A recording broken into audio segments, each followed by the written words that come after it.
Përshëndetje të shikues të nderuar, jemi me emisionin Pyetje dhe Përgjigje bashkë me Hoxhën Orlur Berisha. Tu e kemi marrë disa pyetje prej rrjeteve sociale se do t'ja bëjmë Hoxhës sot. Hoxh, si je? A je mirë? Mirë, faleminderit, alhamdulillah. Shpresoj edhe ju të jeni mirë, edhe ky emision të na gjejë mirë të gjithëve në emisionet tona që po bëjnë jehon kudo në rrjetet sociale. Dhe me të vërtet publiku është shumë i kënaqur dhe shpresoj tek Allahu që edhe ne të arrijmë kënaqësinë e Zotit, sepse ky është qëllimi që ne ato çka dim t'i ndajmë dhe me të tjerët, sepse dia që shpërndahet ka mirësi dhe begati. Faleminderit. Faleminderit Hoxh. Pa humbur kohë po fillojna me pyetjet. Pyetja e parë është kush ishte pejgamberi Sulejman alayhis salam dhe cilat ishin disa nga mrekullitë që Allahu ja dha atij. Bismillahirrahmanirrahim. Me emrin e Allahut të mëshiruesit, mëshirbërësit. Pejgamberi Sulejman alayhis salam ishte i dërguar i Zotit, ishte djali i Davudit alayhis salam.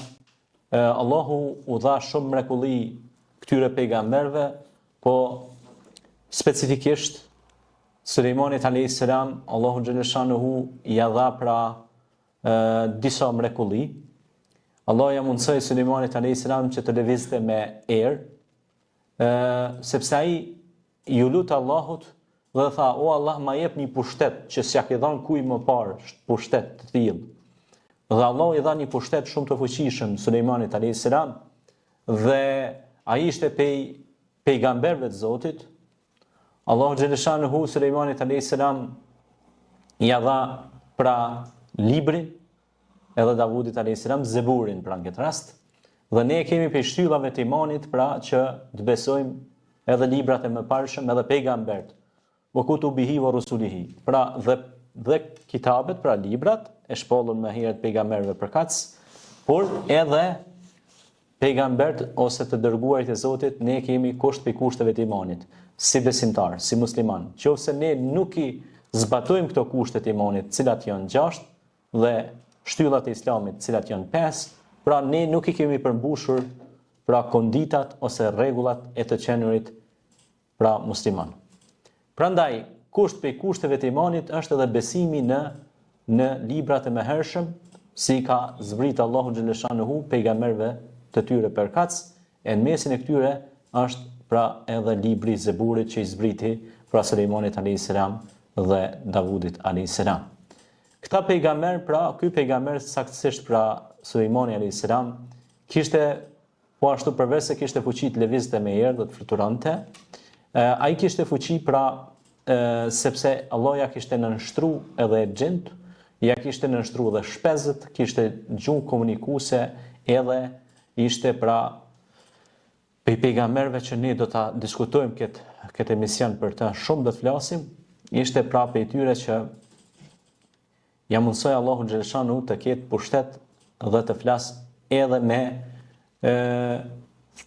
nemletun, pra së është dhe surja Nemel, me milingonat, me thneglat, me bubrecat.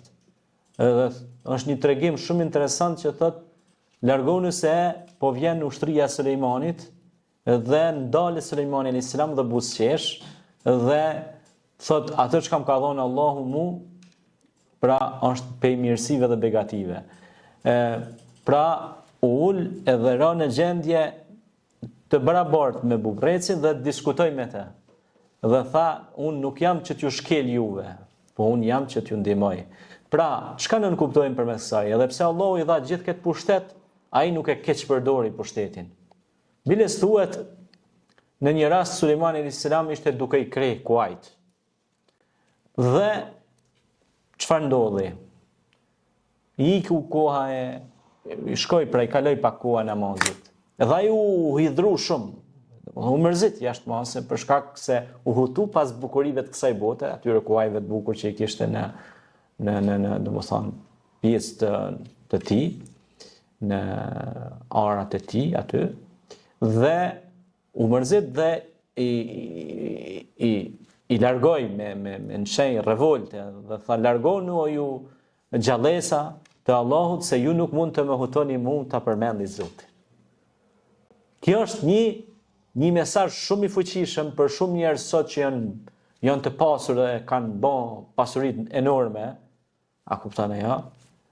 Për më tregu se nuk bën që edhe pse Zoti ju jep pasuri, sepse Zoti të sprovon, wala namluannakum bi shay'in min al-khawfi wal-ju'i wa naqsin min al-amwali wal-anfusi wath-thamarat wa bashshiri s-sabirin. Thot Zoti në Kur'an, kena më sprovu me vlad, me pasuri, me varfëri, me gjithçka thot, po edhe me pasuri thot, sprove madhe, se kur të bëni pra materie pare të madhe, pasuri, kapital, thot mos të hutoni po t'i binin sejdë Allahut. E ti thoni Zotit faleminderes për shëndetin që e gëzoj, se dikush ka pasuri po nuk e din Zotin hak, nuk e din pse ka ardhur në këtë botë, nuk e din qëllimin e ardhes tij në këtë dunja, dhe nuk e din pse jeton dhe pse frymon, dhe pse është i gjallë.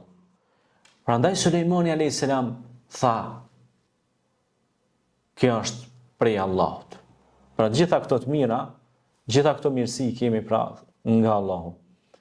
Pra ishin mrekulli të shumta, sa që kishte aftësi që e gjend, siç e thash, pra i kishte në kontroll dhe kishte pe atyre gjendve zhytës që hynin në thellësitë të oqeaneve dhe merrnin lu'lu wal marjan, xhevahirët e çmueshëm, pe diamanteve më të shtrenjta, që thuhet tash në kohët e sotme një diamant i tillë mund të kushtoj $3 Prandaj Allahu kishte dhënë pushtet dhe pasuri të madhe këtij burri, bashkë me babain e tij që ishin përpunues të hadidit, ekurit, parzmoreve dhe thuhet që në faltoren pra ku e kanë ndërtuar vendin për namaz dhe vendfaljen tempullin e Sulejmanit alayhis salam, thuhet që është bërë nga qelçi i përhimt dhe kur ka ardhur Belkiza në pallat e ka ngritur fistanin se ka menduar se është ka hesë në për ujë, në për avull. Po ai nuk ka qenë ujë avull, po ka qenë qelç i përthyer i përhimt, saqë ka qenë një punim dekorativ, saqë as inxhinierët më të mëdhenj kohës nuk mund ta bëjnë, ta realizojnë. Dhe ka mendime nga historianët që ai ka sjell fenikasët për me ndërtuar pallatin e tij dhe faltoren ku i ka vënë namaz Allahu xhaleshanu. Po a dini kush kanë qenë vetëm fenikast? Fenikast e kanë thuhet e kanë pasur ushtrin, armët e fenikasve kanë qenë krejt për dukatit. Është në vërtetë. Me shpata, me anije, me gjithë shka dukat e kanë pas. Dhe të arrish të nënshtrosh ata t'i bësh ata mjeshtër, ajo është vetëm Allah kur dënë. Pra ajo është një fuqi që Allah ta mundson. Biles thuhet që kur kanë ardhur fenikast në një perëndëri të saktuar, musafir ushtria fenikase, të gjithë janë ndërzuar, sepse ata kanë pas pasuritë e botës, dhe kanë qenë mjeshtrit më të mëdhenj. Dhe llogarit ata të më i bë punëtor. Kjo vetëm Allahu kur ta mundson. Allahu ja mundsoi një pushtet të tillë kujt? Sulejmanit alayhis salam. Kjo është. Faleminderit hoxh, vazhdojmë me pyetjen e dytë. Cili është kuptimi i ngjarjes me zogun Hudhud dhe çfarë mesazhi fetar përçën ajo? Hudhudi ka qenë një korrier, një mesazher, një shpez që përmendet në Kur'an, Hudhudi, i cili çonte lajme dhe përdoret si korrier në kohrat e lashta, pikërisht në kohën e Sulejmanit alayhis salam, ai çonte mesazhe dhe në këtë rast ai çon mesazhe mbretërisë së Sabeive. Një mbretëresh kishte qenë atë kohë mbretëresha Belkisa. Ata thuhet që kanë besuar zjarrit, kanë adhuruar zjarrin, disa thonë kanë adhuruar edhe diellin. Por transmetimi më i mirë mund të jetë që kanë qenë adhurues diellit, kanë besuar pra diellin si sot, edhe ka qenë paganizëm. Dhe ai i dërgon ftesë përmes Hudhudit dhe i tregon që duhet, domethënë, të vinë takim mbretëria pra Sulejmanit alayhis salam me mbretërinë e Sabeve, me mbretëreshën Belkis. Dhe kur ja shkruan një letër shumë interesante që është në surën Neml, është një letër që do të betet dhe do të lexohet në mijëra, miliona, miliarda gojë të muslimanëve do të lexohet në Kur'an, është innehu min Sulejman wa innehu bismillahirrahmanirrahim. Tha ja kjo letër nga Sulejmani, po tha mbi të gjitha, me emrin e Allahut mëshiruesit, mëshirbërësit. Pra e ftoi në emër të Allahut që ta pranoj Islamin, mbretëreshën Belkis. Pra, i çoi kurrierin dhe ftoi që ta pranon Islamin. Mirë po ndodhen disa gjëra aty që nuk ndodhi, por në fund prap u arret që ajo ta pranoi Islamin. Çfarë ndodhi? Është një ngjarje shumë interesante pastaj që zhvillohet aty. Është Sulejmani alayhis salam thot, tash ka ardhur koha kush do të ma sjell më shpejt fronin e Belkisës. Karrikën, mbretëninë e saj. Dhe çfarë ndodh? Ndodh një mrekulli e madhe. Një e gjin që quhet Ifrit, ndryshe i vrasht, thot unë ta pruj thot fronin e Belkisës, sa të ngritesh ti në kam, edhe të ulesh. Unë ta sjell me shpejtësi të madhe. Buzëqesh Sulejmani alayhis salam, nuk nxitohet. Aty afër kishte qenë një besimtar i sinqert, i lidhur fuqimisht me Allahun. I tha unë ta bi më shpejt. Tha, më shpejt? Tha, po më shpejt. Tha, sa të mbyllësh syt dhe të hapësh syt. Dhe lëvizja e çepallave të syrit me lëvizjen e trupit, dihet në fizik rendimenti është dallues shumë i madh. Prandaj shpejtësia është më e madhe me lëvizjen e çepallave të syrit, ha? Prandaj kjo është prej mirësive të Allahut, kur don Allahu besimtarve me ja u mundsu.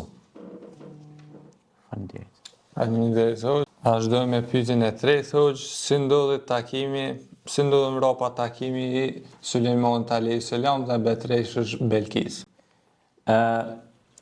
Pra, takimi ndodhi pasi pra dashti Allahu xhalla shanuhu që ajo të vinte si musafire në pallatin e Sulejmanit alayhis salam dhe mbretërinë e tij, dhe të shikoj gjitha të peranduri të madhe, gjitha të pushtet që Allahu dhul xhelal ja kishte dhënë.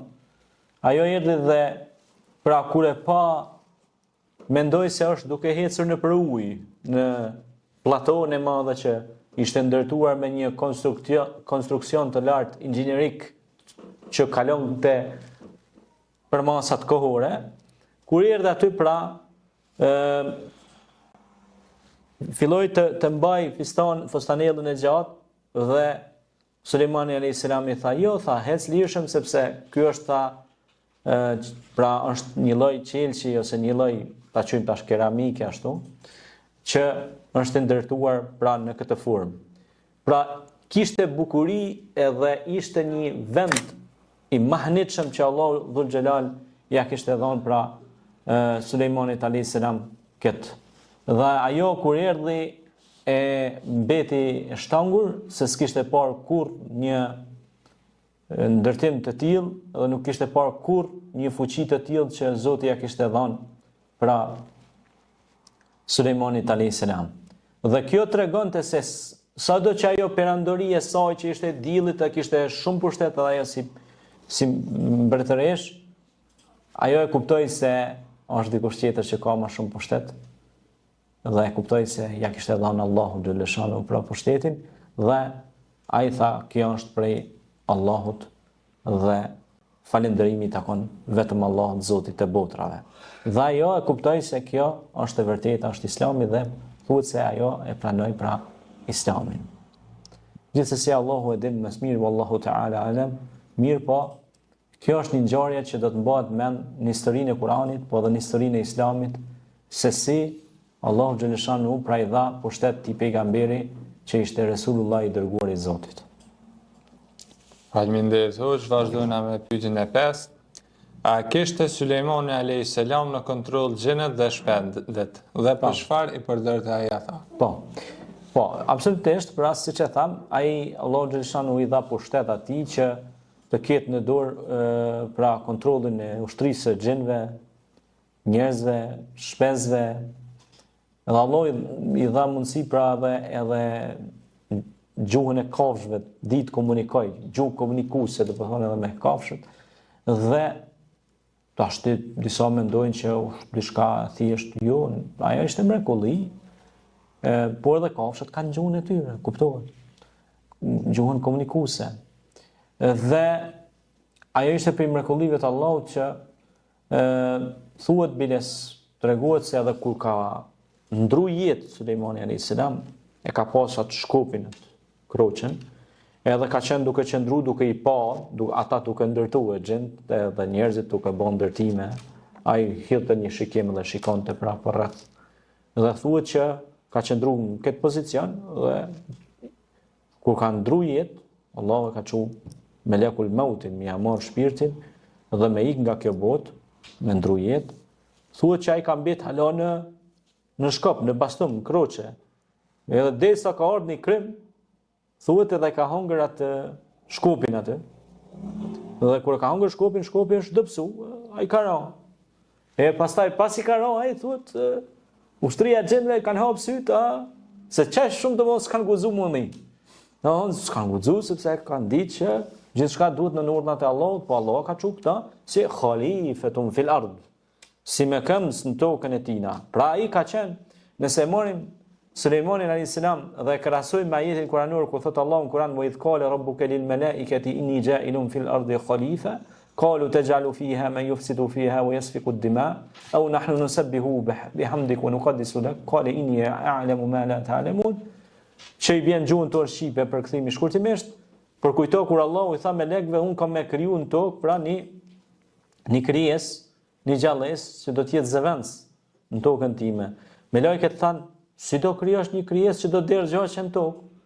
Allahu i tha, qala inni a'lamu ma la ta'lamun, tha unë e di ato që ju nuk e dini. Kështu që ju jashtë me zbatu urdhën.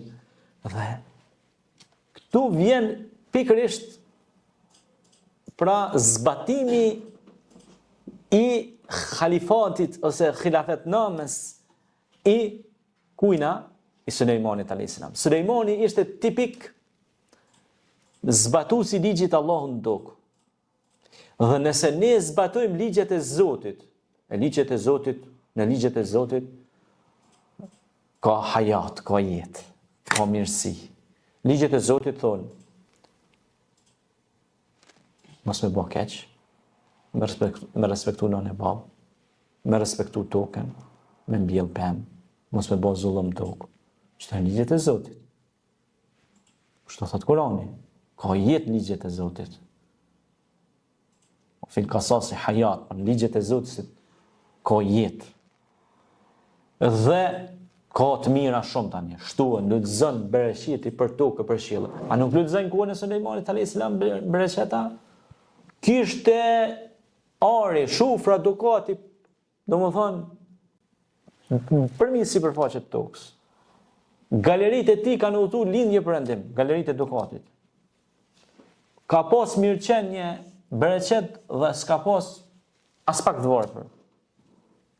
Pra është zhduk varfëria në kohën e Sulejmanit a.s. Sepse ai ishte i drejtë, po ishte i pasur. Dhe në kohën e tij nuk kishte të papunë. Ishte i fuqishëm, po ishte i lidh fuqimisht me Allah, me Zotin e Madhërisëm. Por lidhja tash, disa mendojnë që tash mu lidh me Zotin fuqimisht ti mu bëu diktator, tash e mi shkel këta. Jo, kjo është misunderstanding, me keq kuptu gjërat. Islami është me mirë kuptu gjërat dhe me zbatu ato ligje ku Zoti thot wala tufsidu fil ardi ba'da islahiha, mos shkatroni në tokë, mos bëni luftë, mos bëni përçarje, mos bëni poshtrime, po vendosni rregull, paqe dhe mirësi në tokën time. Dhe i tillë ishte Sulejmani a.s. Pra nuk i hinte në hak krijesave, gjallësave për rreth, pas secilës ja dhënte ato çka i takonte dhe ata të gjithë ndiheshin të privilegjuar dhe krynin detyrat që ishin thirrur për të kryer ato detyra. Pra gjithçka shkoi në planin e duhur, sepse ishte adilun, pra adlun ishte pra njeri i drejtë. Dhe Allahu nuk i humb të drejtit. Dhe Allahu është i drejtë, e don drejtësinë dhe vendosi burrat të drejtësisë. E pe burrave të drejtësisë ishte edhe pejgamberi Sulejman a.s. Sepse ai kishte një baba të mirë, Davudin a.s. I cili ishte burr i lartë, i cili pra mposhtin e betejë zullumçar të mëdhej. Dhe vuni drejtësinë me Zeburin, pra që është libër, është fjala e Allahut të fuqiplot. Faleminderit Hoxh. Vazhdoj me pyetjen e radhës. Cili ishte baboi Sulejmanit, pejgamberi Davudi alayhis salam, dhe pse përmendet si njeri që zbuti hekurin? Po, pikërisht pra, Davudi alayhis salam ishte mjeshtër i përpunimit të metaleve. Bides pejgamberi alayhis salam e përmend Davudin alayhis salam, thotë nuk ka pas në fytyrën e kësaj toke njeri më të mirë dhe pejgamber më të nderuar se Davudi alayhis salam, i cili një ditë agjeronte dhe një ditë vazhdonte jetën e përditshme dhe ushqehej me djersën e tij halal. Pra ishte punëtor, edhe pse Allahu i kishte dhënë shumë pasuri, ai fitonte me djers. Nuk ndalonte, se ka dikush tash kur e ndon një far pasuri, një far kapital, pse më punu mund djersitun e? Po kjo është gabim, sepse ti ke ra tash në drejgjen e me një mallësisë, domethënë ti tash nuk prek punë me dorë si je bo shef, je bo kapu, je bo boss. Jo, mundet një ditë ajo me të hub krejt ajo pasuri. Edhe tani thua, çka më gjet? Ja, çka gjet se mbjelle. U bone me ndje madh. Nuk është, pejgamberët e Zotit kanë rënë në për ora, në për fusha, kanë prashit, kanë kosit, kanë vadit, kanë bo punë, bujqësi, blektori. Ha? Pra, pastaj kanë qenë pastrus, kanë pastru, kanë hjek pengesa nga rruga. A kupton? Sepse pastërtia është gjysma e besimit, është gjysma e imanit. Pejgamberët e Zotit kanë qenë përjatar në punë ndërmarrëse dhe sipërmarrëse. Kanë prinë luftra, kanë prinë dituri, kanë prinë paqe, po kanë prinë edhe në sipërmarrësi dhe në punë të ndershme. Siç ishte për shembull Idrisi alayhis salam, rroba qeps. Pejgamberi Muhammed alayhis salam, tregtar, çoban, bashkëpunëtor i mirë me Hatixhen, bashkëshorten e vet që ishte biznesmenet, tregtar të mendafshit, tekstilit e kështu me radhë. Po kështu ishte edhe Davudi alayhis salam. Ishte tregtar i metaleve, përpunues i armëve, parzmoreve, veshjeve ushtarake, industrialist i fuqishëm. I tillë ishte edhe djali i Sulejmanit alayhis salam. Ata mbershin me industrinë e hekurit. Sot tash në kohët moderne po flasim, nëse bëjmë pak një udhtim në kohë, ata që posedojnë hekurin, ata udhëheqin botën.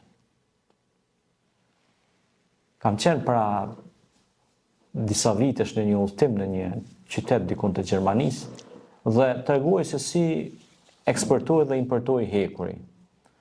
Dhe tha që një qytetar aty që ishte në jug të Gjermanisë, në momenti që në është largu fabrika e hekurit edhe ekonomia ta ka rënë në jug të Gjermanisë dhe është ngritur në veri atje. Llogaritë ka rënë ekonomia kur është largu industria e hekurit. Dhe e bëm si muhabet lirë kështu. Nuk ka urë, nuk ka rrugë, nuk ka ndërtesë që nuk ka element të hekurit. Shikoni çfarë industrie profitabile është kjo. Dhe kjo industri ishte në dorën e kujt? Davudit alayhis salam. Ai ishte i pari që vuni fillesat e industrisë së hekurit mbi sipërfaqen e tokës. Dhe këta tash dalin e folin, ja jena metalurga, ne jemi industrialist mëdhaj, po kur e ka dalë me dhe ku ka nisë zanafilla kësaj pune? Te Davudit. Te pejgamberët e Zotit. Tani thotë unë s'di i feja çka është, po ti s'din sa në hiç. Ama bash hiç. Se njeri pa besim është i humbur, është i pabes. E pejt pabesin du të më rrit shumë, se të bën pabesi. Ai që ka besim, ai tutet, ai den që ka një Zot, ndalet, friksohet. Po edhe e din dashninë e Zotit hak, e din shpresën e Zotit, e din drejtësinë e Zotit. Ma njerëz ka nevojë as më friksu. Se e din që kjo është drejtësi dhe sami'na wa ata'na, dëgjuam o Zoti jon dhe u bindëm, besimtari dëgjon dhe bindet. E kjo është prej mirësive të Allahut. Këta ishin pejgamberët e zgjedhur të Zotit. Dhe ishte, pra, siç thotë Zoti në Kur'an, këta ishin prej pejgamberëve tanë të zgjedhur, Davudi alayhis salam dhe Sulejmani alayhis salam. Të cilit Davudit Allahu i dha dhe urësi të madhe. Po aty ku është urësia, është edhe fuqia, është edhe forca, Nuk do të thotë që një njeri është i urtë dhe tash me lujt ti çka dush me ta. Jo. Aty ku ka urtësi, aty ka edhe forcë të madhe.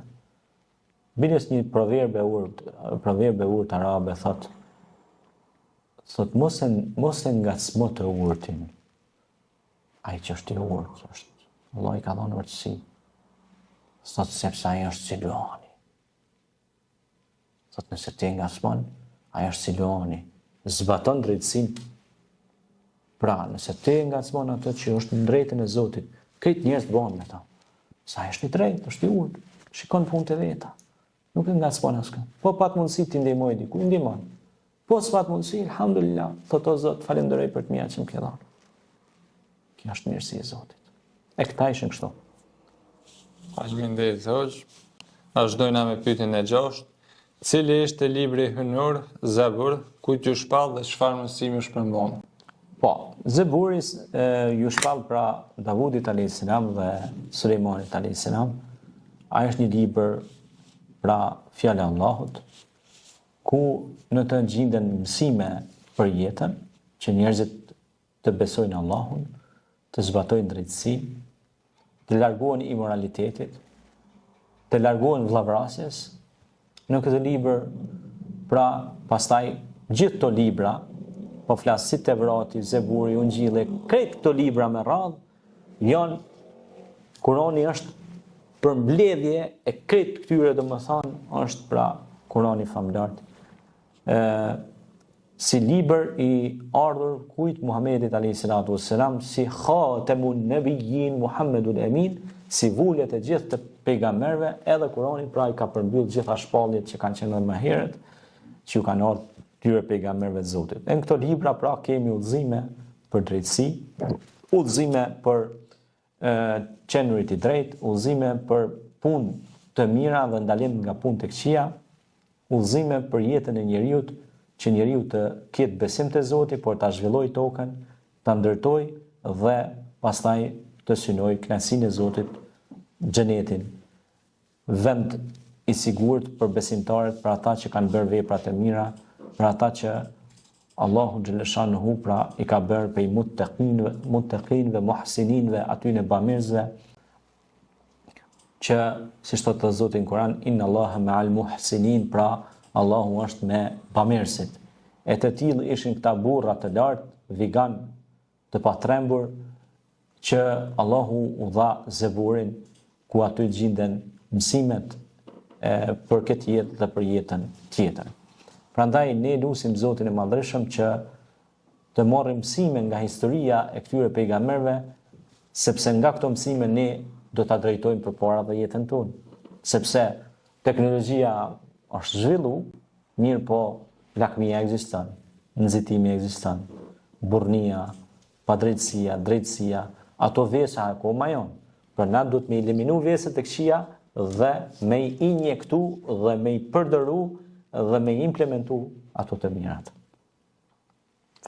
Faleminderit Hoxh, vazhdojmë me pyetjen e fundit. Çfarë mësimesh mund të nxjerrim sot nga jeta e Davudit dhe Sulejmanit alayhis salam për drejtësinë, urtësinë dhe udhëheqjen? Absolutisht.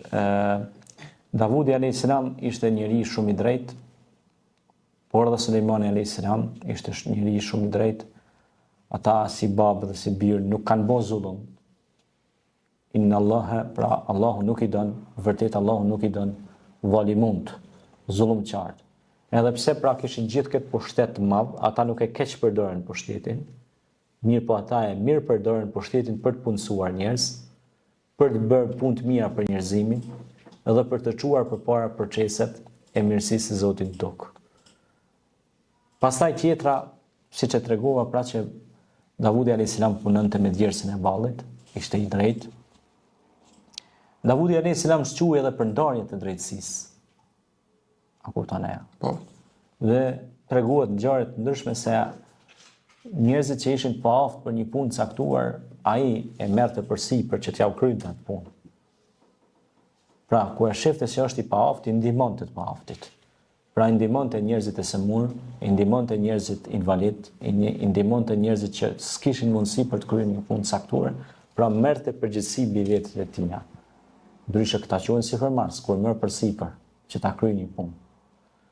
Por nuk është e lehtë të jesh sipërmarrës, sepse është edhe përgjegjësi. Mirë po, ai krynte përgjegjësitë dhe detyrat për të cilat ishte i urdhëruar edhe nga Allahu si pejgamber, po edhe nga maneti që kishte nga populli vet, sepse ai ishte edhe prisi i popullit. Dhe në dy luftim ai mundi edhe një ndër zullumqtarët më mëdhej të kohës, në dy luftim një pra që do të kujtohet dhe do të mbahet mend në biles kanë shkruajtur tash edhe një libër Davidi dhe Goliati. Pra që përmendet të rastit Taluti dhe Xhaluti, dhe historia pastaj do të vazhdon me Davudin a.s. që do ta mbujë pranë dy luftim një shtat madh, një burr të lartë që nuk kishte mujt askush në betejë ta mund atë.